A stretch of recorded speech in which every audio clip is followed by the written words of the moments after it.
Hi guys, कैसे हैं आप सब लोग। उम्मीद करता हूँ आप लोग सब अच्छे होंगे। तो मैं आ गया हूँ आपके सामने एक और न्यू वीडियो लेकर। आप वीडियो को एंजॉय कीजिए, चैनल को सब्सक्राइब कीजिए, लाइक कीजिए, कमेंट कीजिए और मैं मिलता हूँ आपसे वीडियो के बाद में। मैं आपको दिखाऊंगा आज खान सर ने कैसे पाकिस्तान की पोल खोल दी, कैसे पाकिस्तान की जो है इंटरनेशनल बेइज्जती करी है। तो आप वीडियो में बने रहिए, देखते रहिए मेरे साथ और मैं मिलता हूँ आपसे वीडियो के बाद में। अब ये इसको देखते ही है सुअरों का बाड़ा। ये जगह कौन है? पाकिस्तान। 14 अगस्त 1947 ये पैदा हुआ था। क्या हुआ था? पैदा हुआ था यहाँ पर। आजादी थोड़े मिला था। इसका क्या हुआ था? जन्म। और जिसका जन्म हुआ उसकी मृत्यु निश्चित, मरेगा ये भी। समझा गई ना? क्या भारत को क्या मिली थी? आजादी। ये चोट्टा इतना खचरा थे सब कि इसको 10 साल लग गया। 1957 संविधान बनाने में कितना साल लग गया? 10 साल लग गया संविधान बनाने में।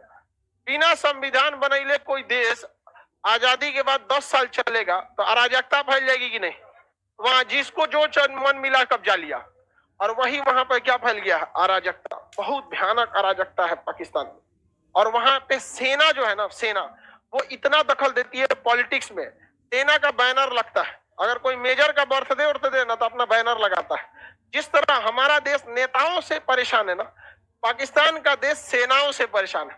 लेकिन लोग सेना की इज्जत वहां इसलिए करते हैं कि उसकी सेना हमेशा लड़ाई करते रहती है। कश्मीर में घुसेगी, मारेगी। और उसकी सेना का टैक्टिस इतना ज्यादा है कि वो वहां के लोगों को धार्मिक रूप से बहकाना चाहती है। आप सबको पता है कि फौज में अगर लड़ाई लड़ना है तो चितकबरा ड्रेस बहुत अच्छा होता है और सर पे हेलमेट होना चाहिए ताकि गोली ना लग सके। बढ़िया जूता होना चाहिए घुटना तक की, जंगल में सांप उप न कर। लेकिन ये पाकिस्तानी जब आतंकवादियों को भेजते हैं तो बढ़िया जूता भेजना चाहिए, कैमोफ्लाइज वाला चितकबरा ड्रेस और हेलमेट भेजना चाहिए ताकि ये ज्यादा से ज्यादा लड़ सके। नहीं, लेकिन ये कुर्ता पैजामा भेजते। बात समझो, उसकी टैक्टिस समझना आप ध्यान। वो जानबूझ के कुर्ता पैजामा भेजते हैं और कहते हैं कि बंदूक छूट जाए तो छूट जाए, सर से टोपी नहीं उतरना चाहिए वरना मेन मकसद ही खत्म हो जाएगा। वो यहाँ पे खड़े 22 करोड़ मुसलमानों को सोचता है कि लड़वा दिया जाए, लेकिन इन्हें नहीं पता है पाकिस्तानियों को कि पाकिस्तान में ही भले पड़ोसी के लड़के रहते होंगे, यहाँ सब भारत माँ की संतान है। यहाँ कोई पड़ोसी वाला नहीं है जो देश से गद्दारी करेगा। भारत में जो सबसे पहला सेना का गैलेंट्री अवार्ड दिया गया था ना, बहादुरी का पुरस्कार, सबसे पहला ब्रिगेडियर उस्मानी को। तोप का गोला सर्वे पे गिर गया था, सर पे गिर गया था ब्रिगेडियर उस्मानी को यहाँ पर। और पाकिस्तान ने उनको कहा था कि आप हमको जाइए, हमारे यहाँ आ जाइए विभाजन के बाद, क्योंकि जब देश विभाजन नहीं हुआ था ना तो ब्रिगेडियर उस्मानी बहुत बड़े कमांडर थे। उनने कहा हम आपको मेजर जनरल बना देंगे, हमारे पास आ जाइए। तो कहे कि ट्रेनिंग लिए भारत में, पहला सैलरी उठाए भारत में, खेले कूदे भारत में, विभाजन हो गया तो पाकिस्तान चल जाए। चलो हम आते हैं, फर्क ये रहेगा कि चाय पीने नहीं हथियार लेके जंग करने आएंगे। मुलाकात तो होगी वहीं पे आप। और ब्रिगेडियर उस्मानी के नेतृत्व में सेना गई थी। और जवाहरलाल नेहरू थे ना, ये लोग वहां पे ब्रिगेडियर उस्मानी को भेजिए नहीं रहते, कह रहे थे ये आदमी ठीक नहीं है, बहुत मारता है जानवर की तरह लोगों को। सरदार पटेल कह रहे थे, ये करे तो खोज रहे थे हम।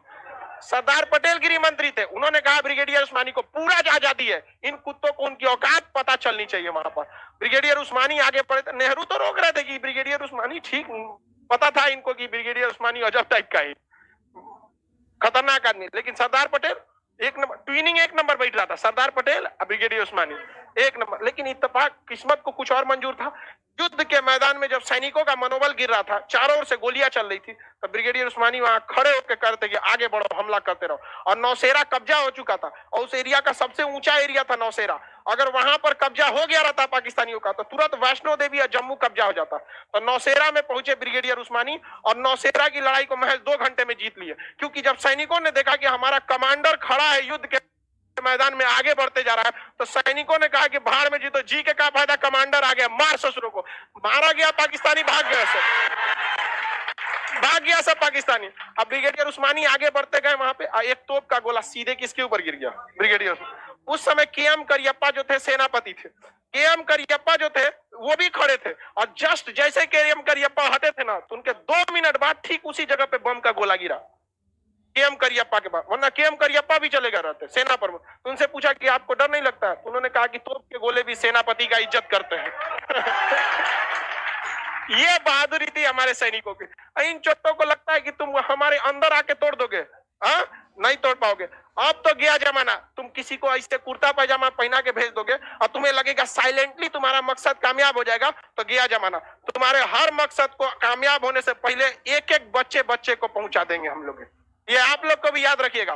आप बताइए, अजमल कसाल को जो गोली लगा था, सर पे वो टोपी के जगह हेलमेट पहना रहता तो मरता, या फिर कुर्ता के जगह बुलेट प्रूफ पहनता रहता? नहीं, लेकिन उनका तो मकसद कुछ और था।